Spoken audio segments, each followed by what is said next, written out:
क्या इस देश के प्रधानमंत्री जानते हैं कि जब एंटी टेरर सेल ने मेरे घर में रेड मारा था, मेरी मां मेरे घर में मौजूद थी। 48 घंटे तक मेरी मां के हाथ कांपते रहे।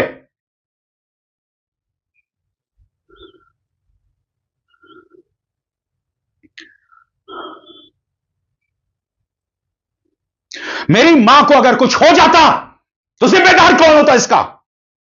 तू सवाल तो पूछ, हक है तेरा, फर्ज है तेरा।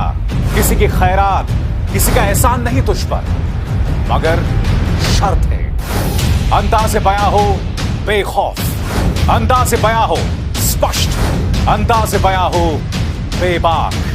हां, उस लफ्ज को याद रखो, अंदाज़े बयां हो बेबाक। बेबाक आसान नहीं है अभिसार शर्मा होना।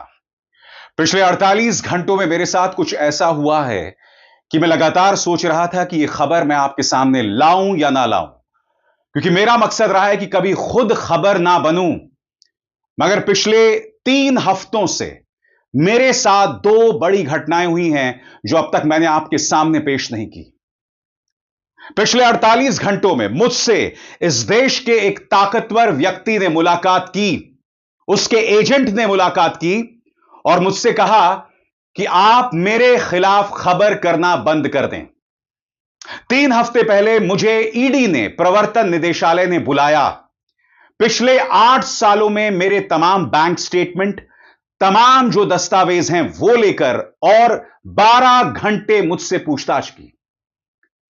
यह पूछताछ आसान नहीं थी मेरे लिए और इसकी तैयारी और भी ज्यादा मुश्किल, क्योंकि पिछले 8 साल के जितने भी मेरे बैंक स्टेटमेंट थे वो सब मुझे डाउनलोड करने पड़े, खंगालने पड़े, पढ़ने पड़े, अपना वक्त बर्बाद करना पड़ा, ईडी में जाना पड़ा और पूरे दिन बैठकर उन सवालों का जवाब देना पड़ा जो मैं 4 साल पहले दे चुका था।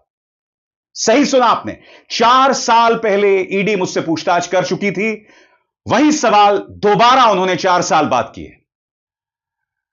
मगर पिछले 2 दिन में जो घटना हुई है वो आपको बताना बहुत जरूरी हो जाता है, क्योंकि इस घटना ने कई सवाल उठाए हैं। मैं आपको बतलाना चाहता हूं, एक शख्स हैं जिन्हें मैं पिछले 20 सालों से जानता हूं। उन्होंने मुझे कॉल किया और उन्होंने मुझसे कहा कि अभिसार मैं आपसे मिलना चाहता हूं, और वो लगातार मुझसे कह रहे थे। दोस्तों, मैं ज्यादातर लोगों से मिलता नहीं हूं, मैं अपनी जिंदगी में मस्त रहता हूं।